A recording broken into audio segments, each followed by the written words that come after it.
فيني على اساس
أول شيء صباح الخير.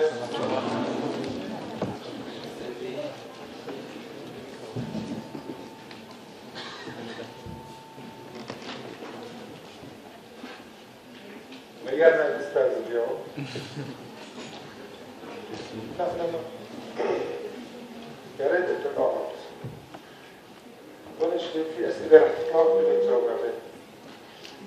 الغذاء هو أول مصادر مثل ما شفنا الحلقة الماضية إنه الغذاء اللي أكلناه كله بالآخر شو بصير؟ دقائق كيلوزية وتروح على الدوران وقلنا شفنا شو مصيرها. هذا أول مصدر للتراي أسايلجليسيرول يعني الشحوم الثلاثية أو الدهون أو شو بسموها اللي بنشوفها بالدم. سؤال هون هل هناك مصدر آخر؟ شو؟ تمام. إذا المصدر الآخر هو ثلاث طلع فيني الله يوفقك يا هون يا هون.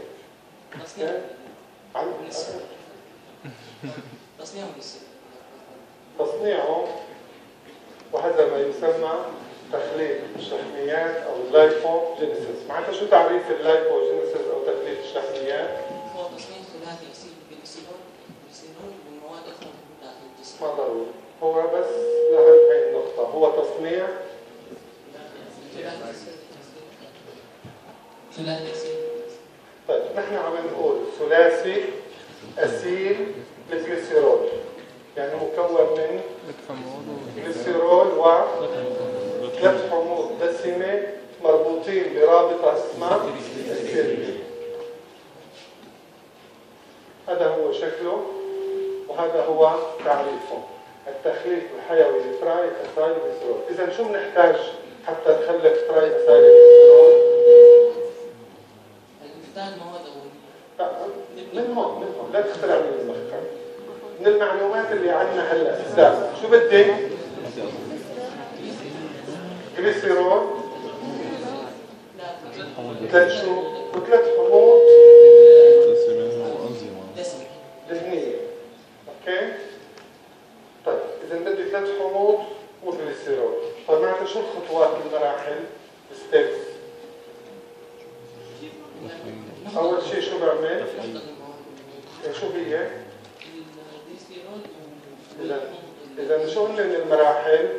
نحضر الحموض الدهنية نصنعها. اثنين نحضر الجليسيرول طبعا الفعال. طبعا نحن اتفقنا سابقا انه ما في مركب انا بشتغل عليه قبل ما افعله. تمام؟ الجليسيرول كيف تفعيله؟ باضافه فوسفات، اما الحمض الدهني باضافه التميم الف، فبصير اسمه اسايل كوئي او اسيل التميم الف.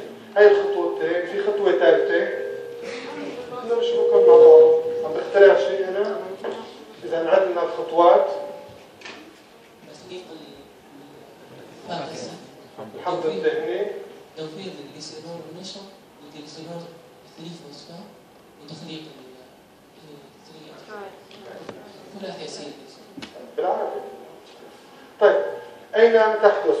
هي عم جاوبك أنا في معظم الأنسجة، لكن أكثر شيء وين؟ وشو كمان؟ عضلات. وين؟ الكبد. وشو كمان؟ شغلة عند الإناث بس. غدد الثدي خلال عملية الإرضاع. هدول أكثر شغلات ممكن يحدث فيها تراي أسايل جليسيرول. هلا شو الطليعة تبعي؟ من شو بدي صنع الحموض الدهنية والجليسيرول؟ هلا خلصنا من هذا، رح تجاوب نفس الشيء. بدنا نشوف من وين بنصنعهم. بدي صنعهم من الدهون؟ إذا بنشوف بدي صنعهم شغلات ثانية اللي هي يا إما السكريات يا إما أي حموض أمينية كلهم.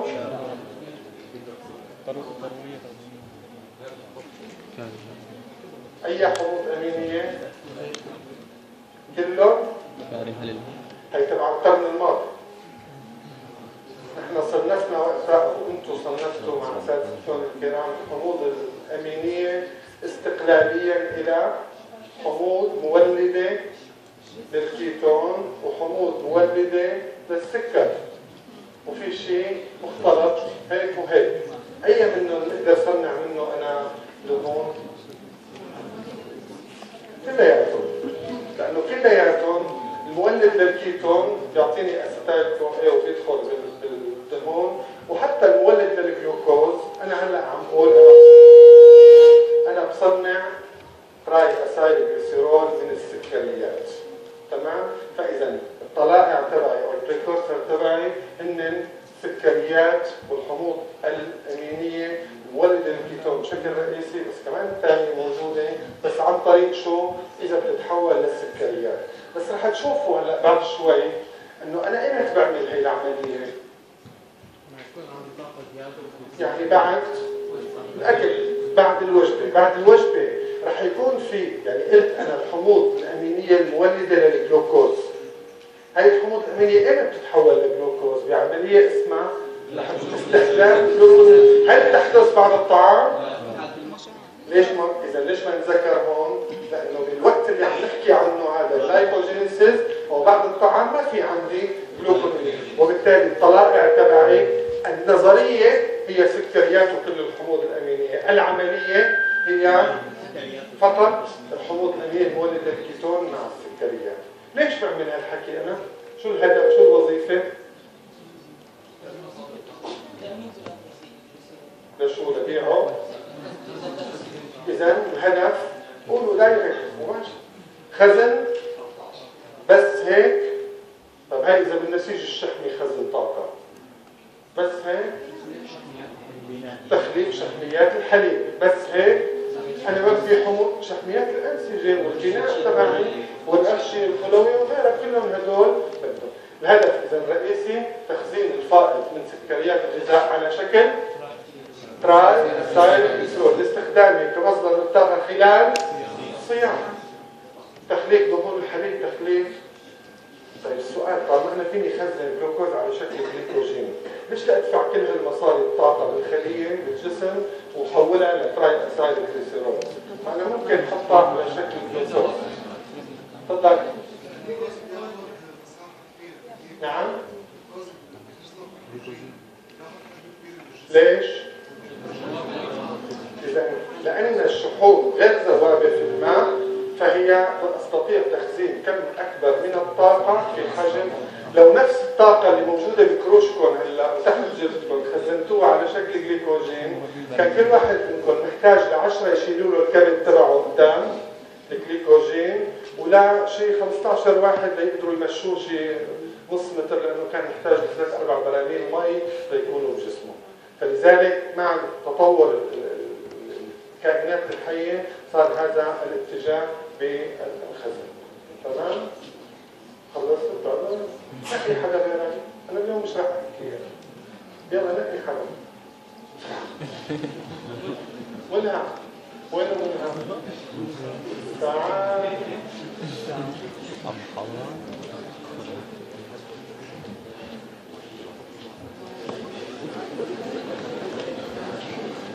حدا له سؤال لهون؟ الموضع الخلوي طبعا بالعصارة الخلوية شو الفرق بين العصارة والسيتوبلازم بين السيتوزول والسيتوبلازما؟ السيتوبلازما هي كل ما داخل الغشاء الخلوي. السيتوزول لا كل ما داخل الغشاء البلازمي هو سيتوبلازما بما فيها النواة. أما السيتوزول فهو الماء أو السائل اللي بتسبح فيه كل هذه العضيات. فإذا أنا هذا بصير بالمسبح تبع الخلية اللي هو السيتوزول.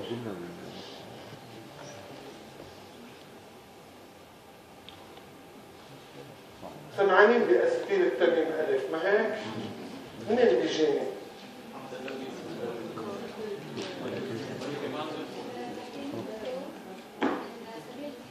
من سبيل تحلل الجلوكوز لبايروفيت بعدين اسيتايل كوئي. كل السبل ممكن. اي سبل يعني؟ سبل تحلل الشحميات. تحلل الشحميات لا. اكسده الحموض الدهنيه تعطيني اكسده بيتا تعطيني اسيتيل تمين الف. الحموض الامينيه تتوزع يا مولده للكيتون يا مولده. اذا المصادر تبعنا رقم 1 شو؟ تحلل السكري للجلوكوز لبايروفيت. رقم 2 تراي اسايل جليسيرول. لما تتحلل شو بتعطيني؟ فاتي اسيد وجليسيرول. الجليسيرول بيلحق اصحابه جماعه السكريات بينما فاتي اسيد بتطلع للاكسده بيتا وبتتحول لاسيتيل بقي عندي حموض الامين يا كيتوجينيك بتعطيني دغري اسيتايل كو اي يا اما جلوكوجينيك بتروح على طريق الجلوكوز.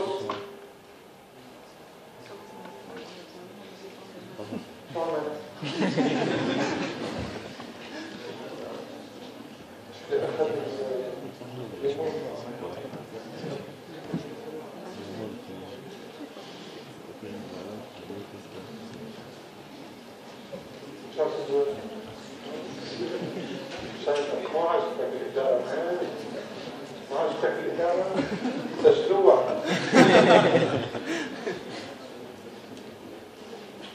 صوت الله انت معه انت معني كنا عم نحكي عنه من شوي. هاي شخص 2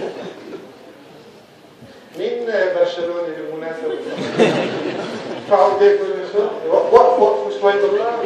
وقفوا هيك لا هذا اكيد في اكثر من هيك. معقوله تتخلوا عنه بس بتغلط اللي عايز تخلي وقفوا لشو؟ وقفي هتخجلي، ايه وقفوا لشو؟ لا اكيد في اكثر، بس هي نعتبرها دقيقه صمت على روحه. انا عم شوف الصفحات تبعكم، فكرت انه طلعنا من الازمه وما عاد لنا هم غير برشلونه والريال. يا ريت تكون حياتكم هيك. شو استاذ؟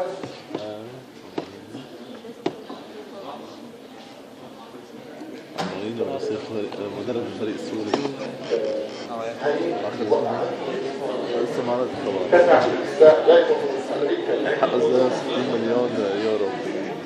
نحن معنا 60 مليون يورو ومعنا هيك نحن ازمه. لا جد محتاج شيء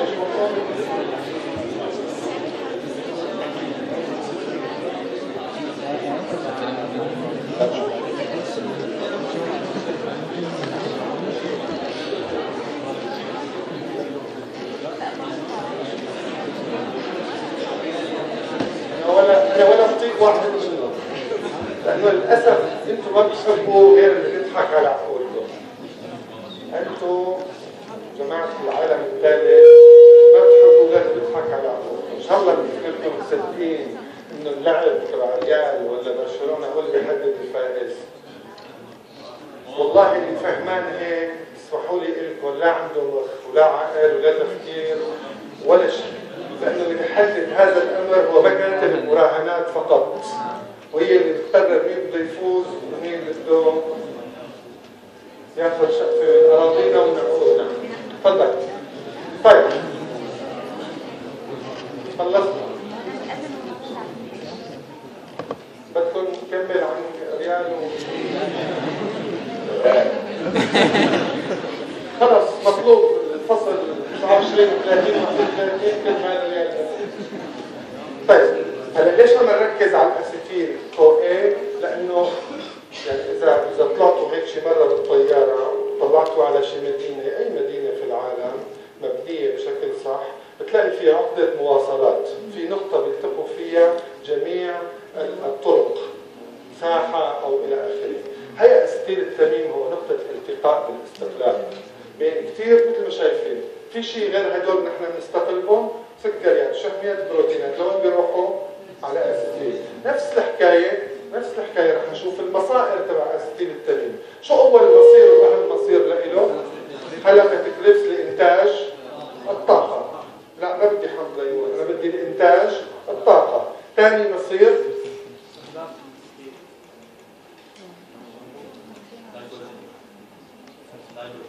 هو تصنيع الشحميات الفاتي اسيد. ثالث لا الاسيتيل، انتبه، من كل التراي اسايل جليسيرول ما في شيء بيعطيني جلوكوز الا الجليسيرول، واذا في حمض دهني عدد ذرات كربونه مفرده فقط، ما عدا ذلك كله ما بيعطي. الاسيتيل تميم الف لا يمكن يعطي جلوكوز ولا حموض امينيه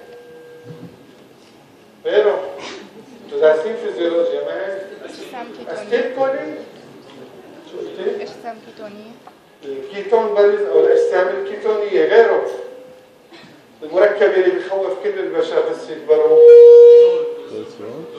كوليسترول. تمام؟ اذا في عندي مجموعه اشياء بتحول الى الاسيتيل كو اي. رقم واحد هو كريبس سايكل ليعطيني طاقه. رقم اثنين مثل ما قال الزميل الاجسام الكيتونيه، بس هون بدي انتبه لشغله. اي واحد من الفوقانيات ممكن اخذ الاسيتيل كو اي تبعه لاصنع كيتون بديل. الحموض الاميني جلوكوز شو؟ ننتبه شو؟ لا مش لهيك الهدف. ليش نحن بنعمل اجسام كيتونيه؟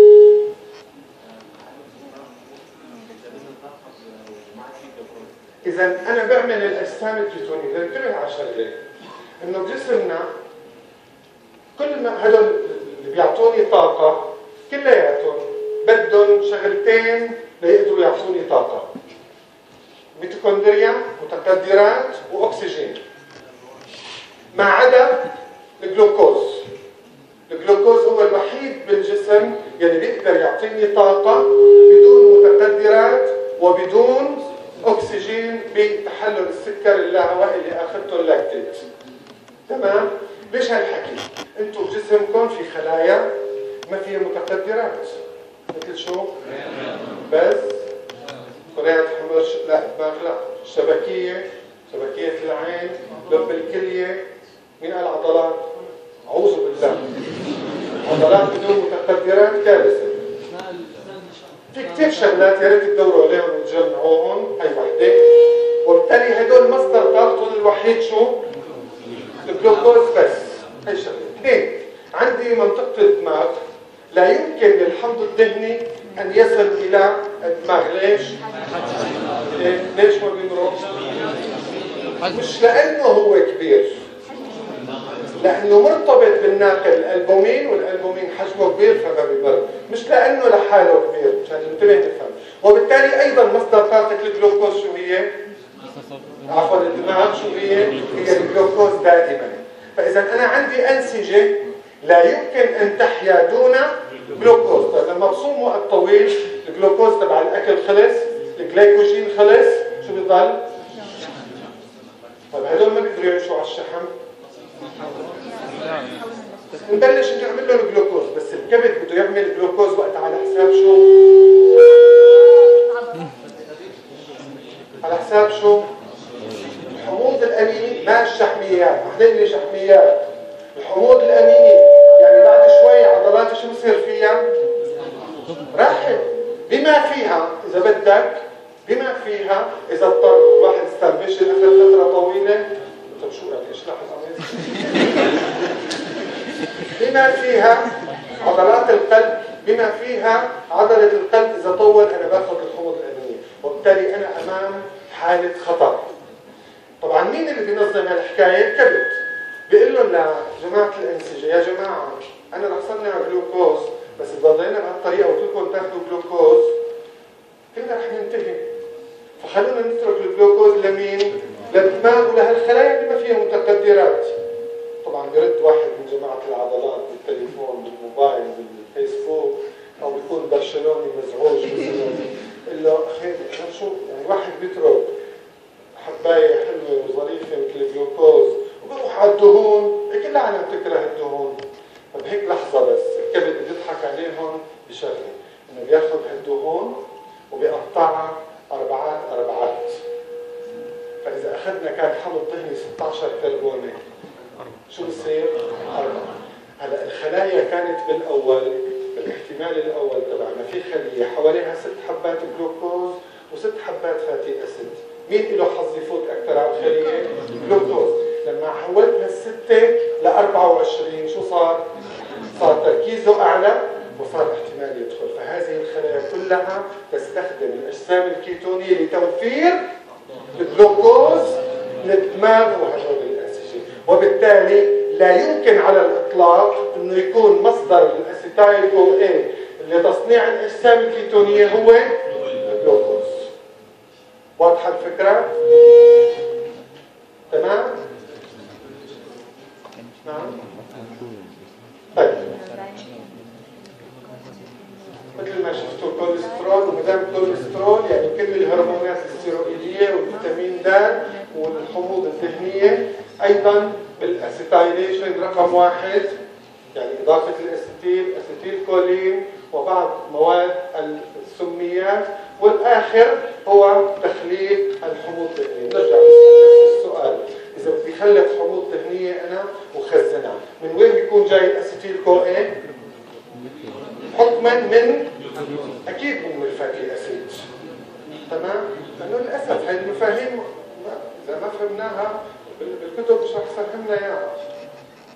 أكيد مش من الفات، لأنه مو معقول أنا فاتي أسيد حلله وأرجع أعمل، هي بسموها حلقة معيبة، فتيل سايكل معيبة، لأنها تؤدي إلى الموت. رح لكم ببساطة: أنا من فاتي أسيد معين إلى أسيتايل CoA ممكن بالاكسده كلها تعطيني لنفترض 100 اي تي بي كعمله طاقه.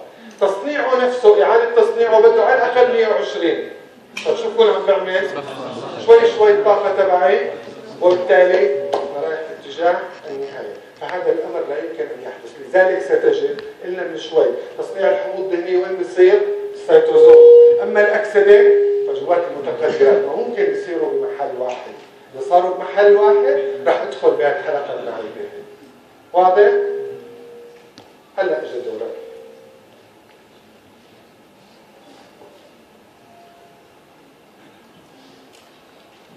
تخليط الحيوي للحموض الدهنيه. هناك 3 انظمه: متقدري، صغروري الميكروزوم، الجسيمات الصغروريه بسموها او الميكروزوم. شو بدكم تسموها؟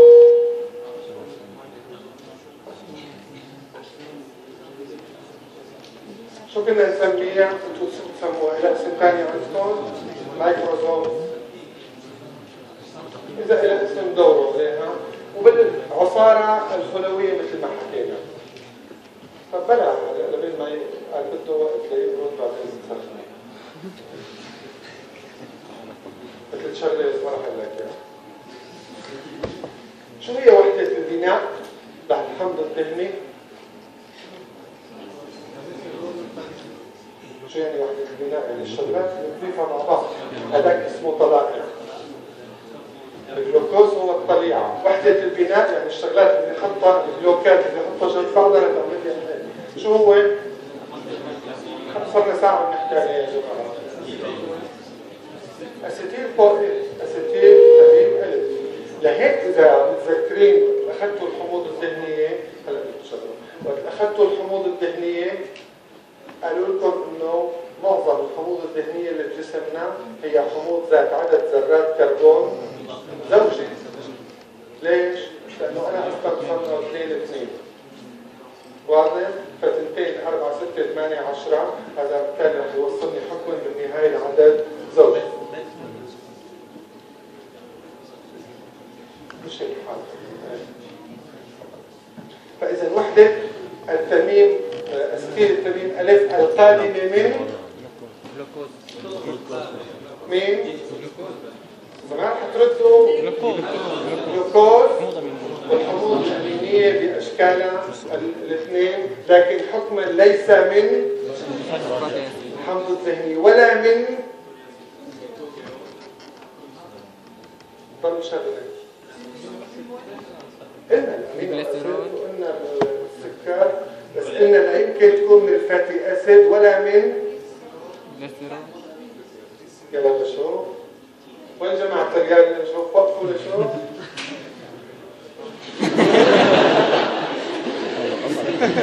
لك عين توقف فايزين بالمراهنات وانتم عين توقفوا كمان.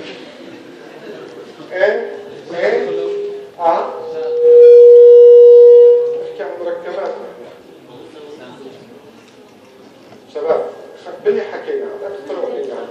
بالمناسبة لا الكوليسترول ولا الحموض الأمينية لا يدخلوا على الإطلاق بموضوع الاستخلاف طاقة تماما من الأجسام الكيتونية. ما بصير يكون جاي من الأجسام الكيتونية. طيب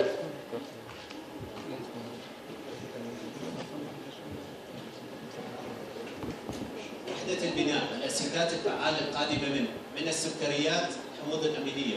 تتشكل الأسيتات الفعالة في المتقدرات وتخليط الحموض الدهنية في العصارة الخلوية. فكيف يتم النقل؟ بكره رح تشوفوا انه بايروفيت او شفتوا ما بعرف اخذتوا تحلل السكر ولا لسه. بايروفيت بيدخل لجوات الميتوكوندريا يعطيني اسيتايل كو اي. معظم الحموض الامينيه الاسيتايل كو اي بيطلع داخل الميتوكوندريا، بس انا عمليتي وين عم بتكون؟ برا بالسيتوزول. بتعرفوا غشاء المتقدرات الداخلي نفوذيته كثير محدده وانتقائيه، مش انه ضعيفه، لا انتقائيه على حسب ما بدها. فما كيف واسيتايل كو اي يعني اذا المقارنه بيطلع حقها المدرج، فما ممكن ابدا يطلع لانه الكو اي كثير ضخم، فممكن يطلع لحاله. فشوف كيف بدي يطلعوا نواقل على الغشاء.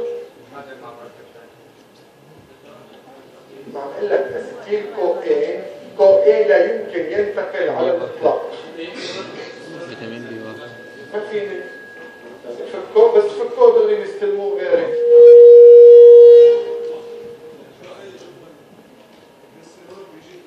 لا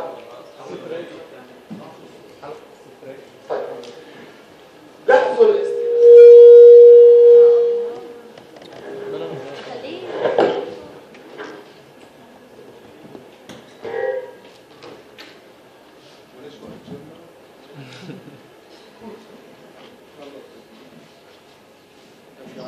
تعطي الدروس مشان لأنه تغير ما هي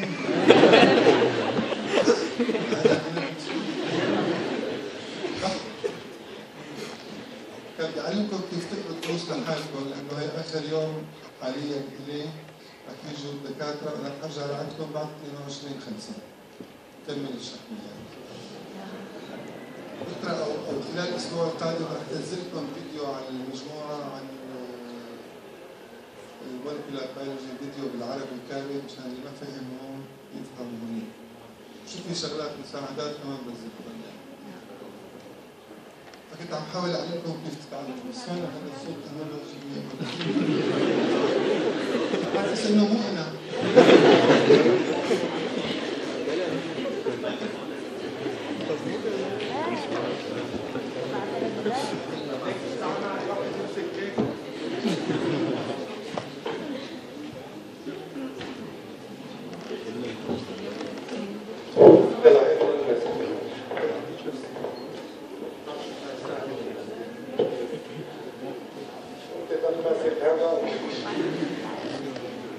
طيب برجع بقول مشان نفهم نفصل سبيس وسيملاك، بس مو تنشغل بس سبيس لما إلا، بس مو تنشغل بالكمبيوتر وتنسى الدرس، أهم شيء إنك تدرس. طيب أنا أيمن شو عم نفهم أنا أيمن بدي صنع، نحن اتفقنا شو الهدف من التخليق الدهون، هو تخزين شو؟ الفائض. الفائض كطاقة لوقت أنا بحتاجه. طيب معناتها لازم يكون في رسالة تقول لي إنه أنا عندي فائض من الطاقة.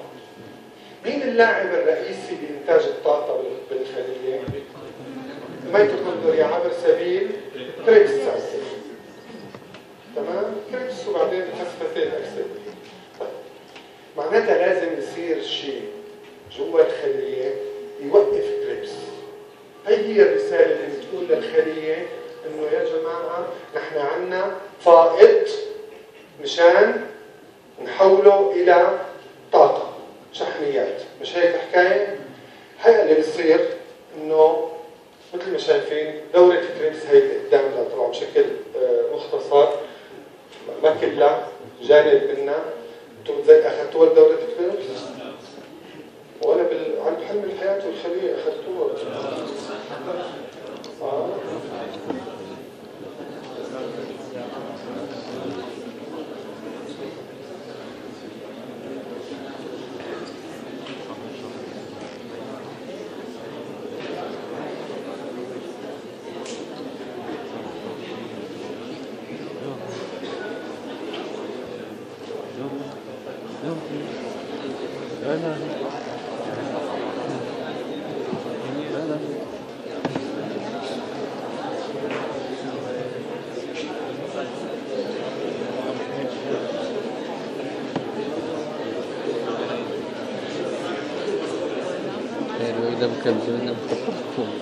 طيب بدون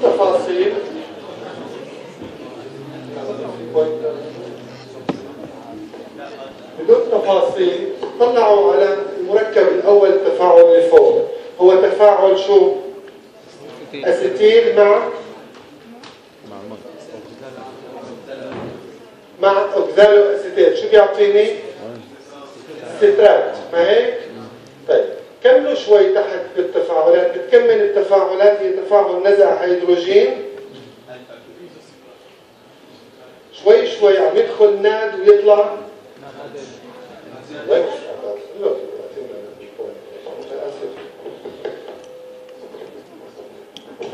نطلع نمشي فيها. لاحظ هون نبلش ناد اتش. لو اجينا على الالفا كيتو جلوتاريت هون كمان ناد اتش، انتبهوا. بعدين بطلع لفوق هون فات اتش. يعني كيف عم طلع طاقه انا؟ عم شيلها على شكل اتش تمائم مرجعه، ببعتها لوين؟ على الفسفة الأكسدية، بتأكسدها 2 اتش مع الأكسجين، بيطلع مي وبيعطيني طاقة. اتفقنا؟ هي الحكاية تبعنا. مثل انتم بالتاسع بالعاشر 11 قالوا لكم بنحط أكسجين على هيدروجين وبنسخن، شو بصير؟ مي وانفجار. هذا الانفجار هو الطاقة، بس أكيد جواتنا ما في انفجار، لأنه ما بنعطي الهيدروجين للأكسجين دايركتلي، بنعطيه عبر مراحل، فبنستخلص الطاقة اللي موجودة. طيب إذا شفنا خلية مش عم تشتغل شيء إطلاقا، فالطاقة عندها شو بدها تكون؟ كاملة ولا نازلة؟ فائضة. يعني ال ATP عالي. ال ATP في عندها ADP؟ ليش؟ لأنه كله تحول ل ATP، ما حدش عم يستهلكه، ما هيك؟ طيب ما دام ما في تحويل ADP ل ATP معناتها ما عاد في أكسدة، لأنه كل الناد تحول لناد اتش وما عادش تأكسد ليرجع للناد، صح؟ هي على خلية شو؟ صار عندها فائض ومرتاحة. طيب معناتها رح يتراكم جوا الخلية ناد ولا ناد اتش؟ طيب ناد اتش ناخذ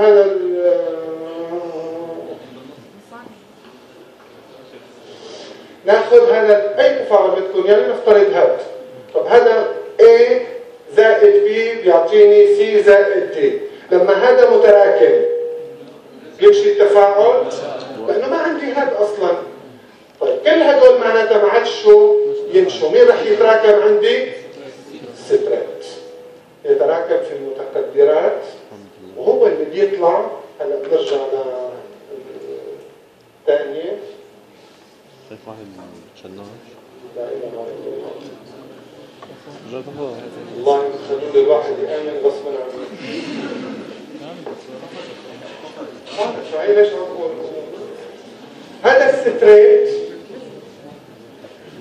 جوا المتقدرات هو رسالة على أن هذه الخلية أصبحت مليئة بالطاقة وأصبح لديها فائض، فبيطلع على السيتوزول، طبعا بالتبادل مع مركب آخر كما رح نشوف بعد شوي. طلع على السيتوزول، شوفوا شو بيعمل. أول شغلة بيثبط لي الجلايكوليسيس مثل ما أخذته أو رح تاخذه، تحلل السكر. ثاني شيء بينشطر الستريت لمركبين. المركب الأول هو أسيتيل التميم ألف، والمركب الثاني هو الأوكزالو أسيتيت. إذا شو وصل لي لبرا؟ وحدة البناء تبع الحموض الدهنية. تمام؟ وين صارت هلا؟ بالمعمل. كيف؟ مين بده يحولها لحموض دهنية؟ مين اللي بيتواسط العمليات؟ الانزيمات. ما هيك؟ ما الانزيمات هي اللي بدها تصنعه، صح؟ طيب هالانزيمات بتكون خاملة نايمة، مين بده يصحيها؟ السترات نفسه. تفارغيا السترات يرتبط، رح نشوفها بعدين بالتفصيل، يرتبط وبفعل الانزيم. اذا كم شغله صار عامل؟ 3 شغلات لهلا. صبر تحلل السكر، نقل الاسيتايل وحده البناء، وفعل لي الانزيم ليبلش الشغل. اكثر من هيك انا شفتوا هلا التمائم ناد اتش وفاد اتش 2 هدول بستخدمهم للطاقه. فيتامين اخر اخذتوه بالفيتامينات القرن قبل الماضي اسمه ناد بي اتش. هذا انا ما بستخدمه للطاقه اطلاقا، هذا بستخدمه للتخليق للتصنيع. تحول الاوكزالو اسيتيت اللي طلع من الستريت الى مركب اخر اسمه الماليت يعطيني ناد بي اتش. فاذا طلعت الستريت شو عملت؟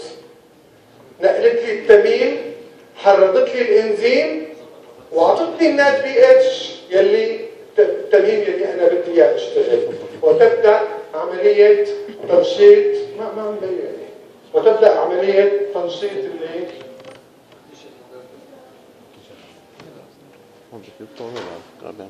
تخليق الشغلات. تفضل. في طالب عم يدخل. انه كبير، ما ركزت عليه، لانه الكو اي كبير.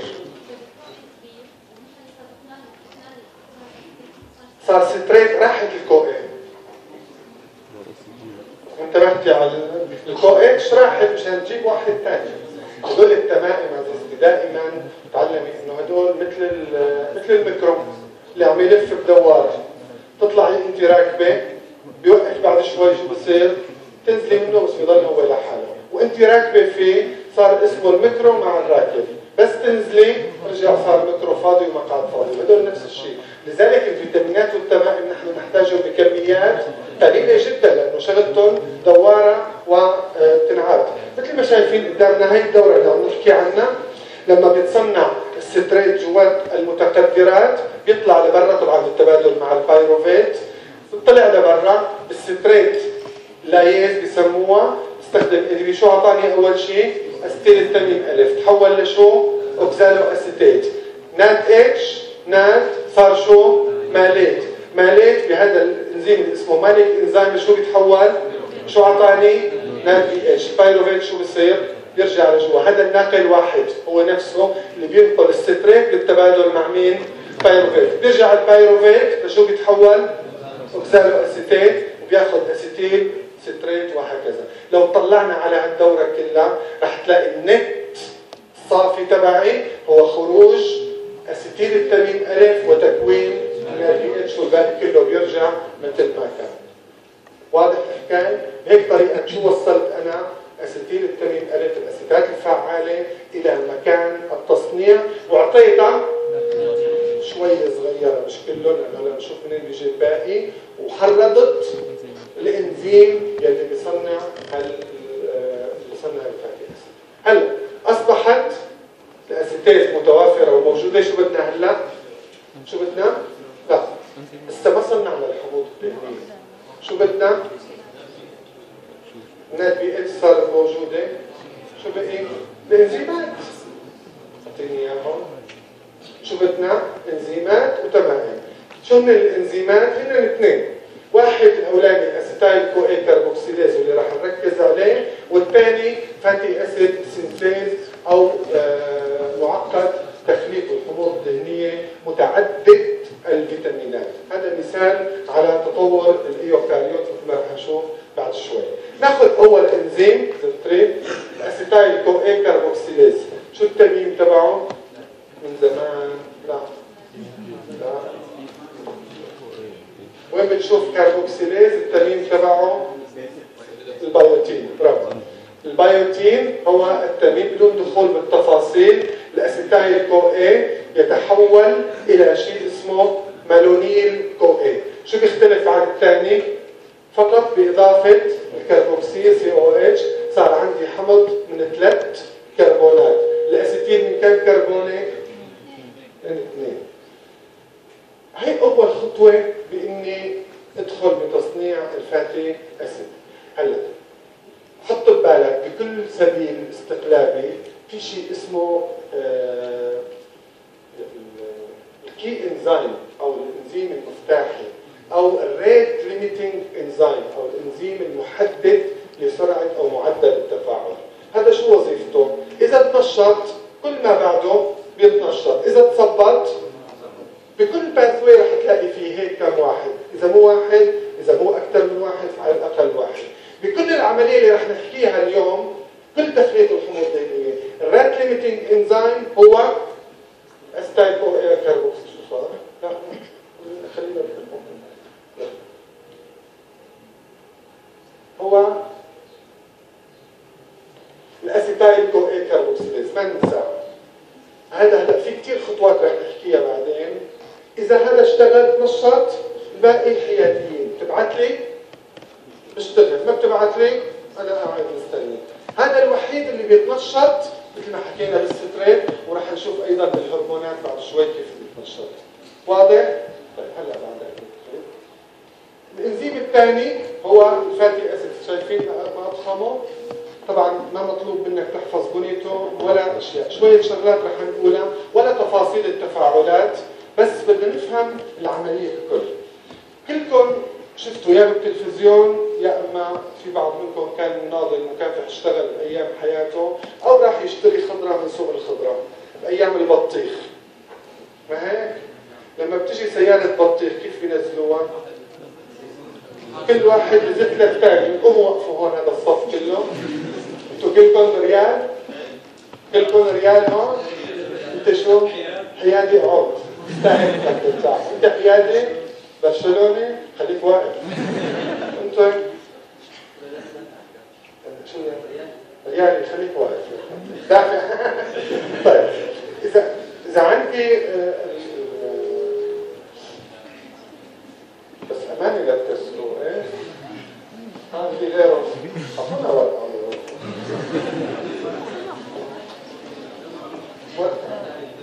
لا دفتر مستشفى وقصه. وفاذا اخذت علامه بيقولوا رشاء ابدا بالعالم. زين. انت لازم تكون مع رقم 12 عندنا بالدوري السوري. امسك الورقه بايدك. يا ريت ترفعوا ايديكم مشان يشوفوا الكل الباقي. طيب عندي خيالين. بالبروكاريوت كمان في تصنيع حموض دهنيه، بس هذا الصف بيكون واحد هون، واحد طرف الخليه، واحد هنيك، واحد هنيك. وبالتالي اذا صنعت جبت الاسيتايل كوي قديش عنده فرصه انه ينتقل للثاني؟ اختار اي رقم بدك يا اكس. انا لما بصفهم مع بعض جنب بعض بهالطريقه قديش زاد الاحتمال؟ بلاوي. تمام؟ الحقيقه هذا الانزيم 1 2 3 4 5 6 7 من فعاليات مثل ما شايفين قدامكم، من فعاليات انزيميه عندي. كل وحده شو بصير؟ بتصنع وبتنقل للثانيه، تنقل للثانيه، تنقل للثانيه، تنقل للثانيه، تنقل للثانيه. تمام؟ هيك شو بكون عملت انا بالاصل شو بدي؟ شو الاصل شو بدي؟ بدي خزن الفائض. طيب هذا الفائض بيستناني؟ بدي سرعه. شو بدي؟ سرعه. هي اول طريقه بحقق فيها السرعه، انه انا بدل ما يكونوا مفرقين هدول كلهم بجين واحد بينزلوا بتعبير جيني واحد بيطلعوا، عباره عن سلسله ببتيديه فيها عده فعاليات انزيميه. تمام؟ طيب لبين ما يوصل من عند احمد لعند يوسف.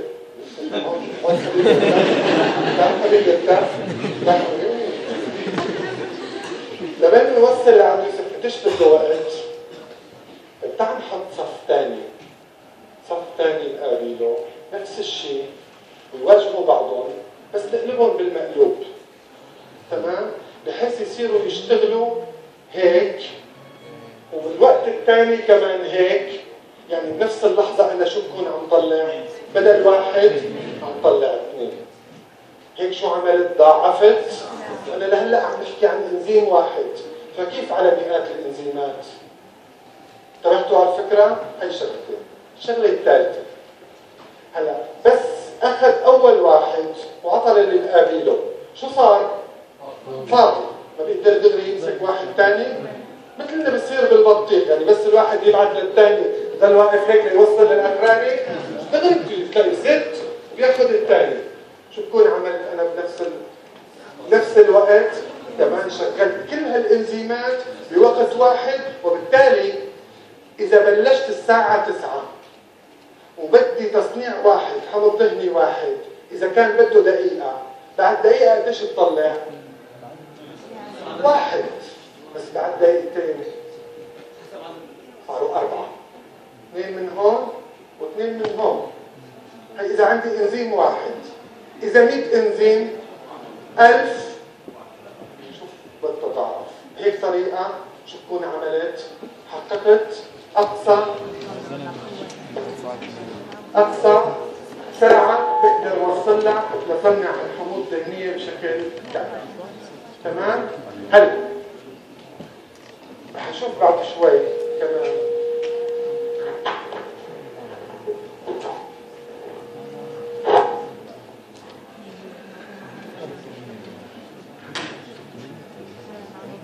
الحمض الدهني اللي انا بصنعه بهالسيستم هاي بهالجمله هاي اسمه حمض البالميتيك.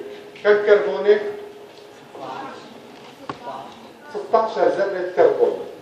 طيب إذا كل دورة، طبعا هي دورات تفاعلات، إذا كل دورة بضيف كربونين أنا، يا ريت كلكم تطلعوا ورقة وقلم وتكتبوا طالما هذا اللي راح يساعدنا. يعني الأسئلة بس بتصير أرقام عشان نوصل لآخر. يلي بده، اللي ما بده جاي على باله ضل نايم ما عندي مشكلة.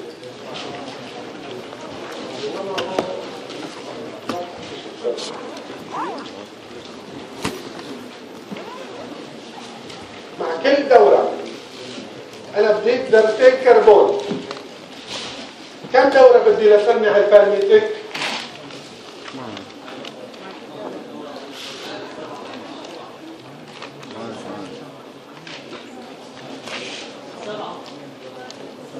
شو 8 ولا 7؟ ناس بيقولوا 7 وناس بيقولوا 8. باعتبار على الرياليين فايزين هن اللي بيختاروا 7 ولا 8؟ شو؟ طيب 16 على 2 8 مو 8 يا دكتورة؟ عم يقولوا 7 اقنعيه ولا شو؟ تعالي علي تعالي علي. مش انت اللي عم تقولي 8؟ تعالي.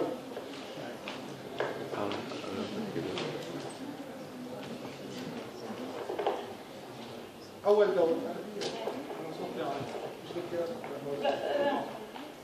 دورة بنضيف 2 على 2. قديش بصيروا؟ هي أول دورة. ثاني دورة عدوا معها 7. لا انتوا بس الدورات 2. قديش بصيروا؟ 6. قولوا 10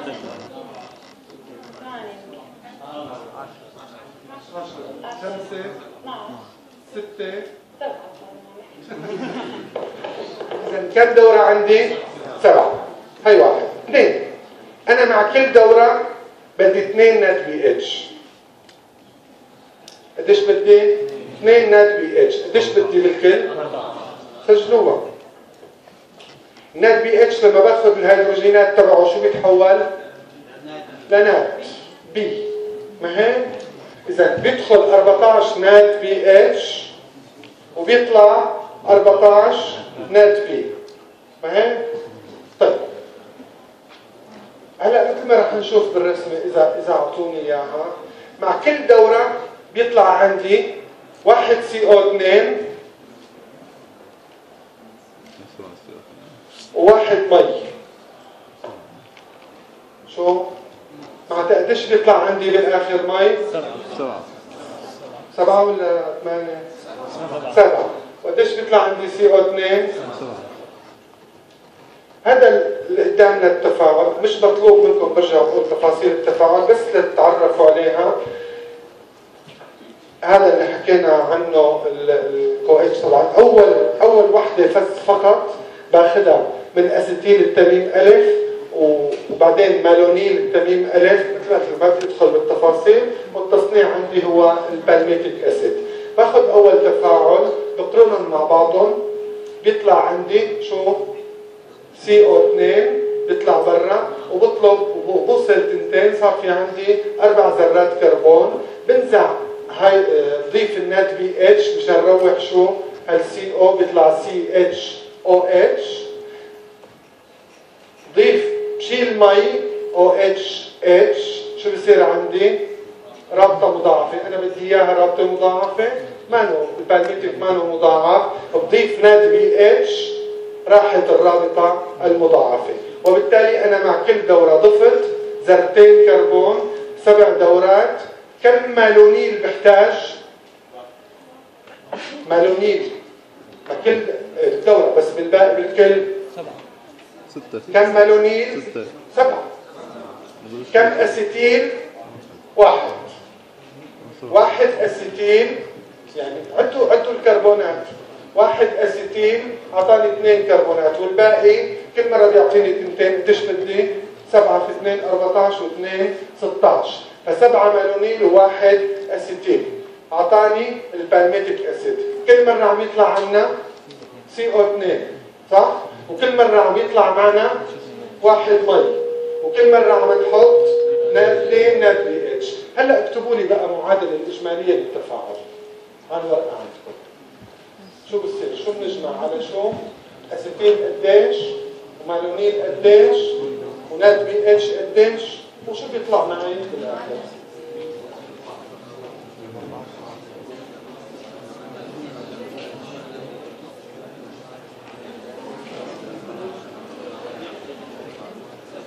يلا لا بلا الكتاب اذا بتريدون، بلا الكتاب.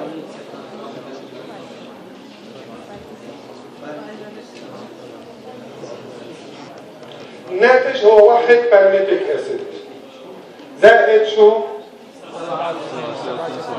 7 شو؟ مي، و7 CO2 و14 غاز دي. هذا هو التفاعل. كمان وحده كمان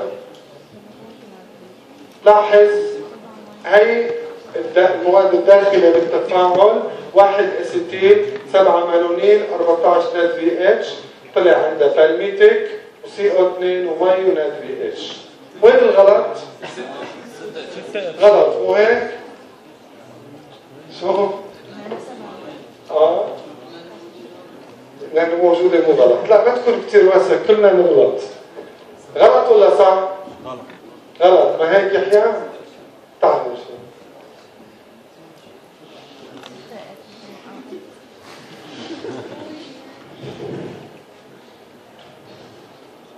بس تمل خبرني.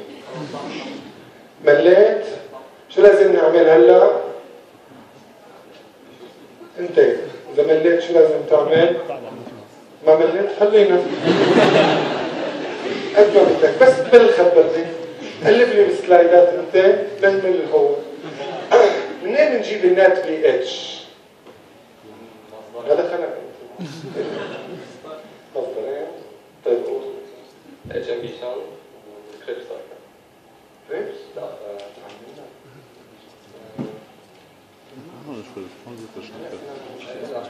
هي مو كريبس، تصير برا.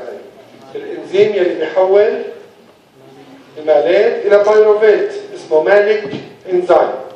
تمام؟ هي اثنين بس هن ثلاثه.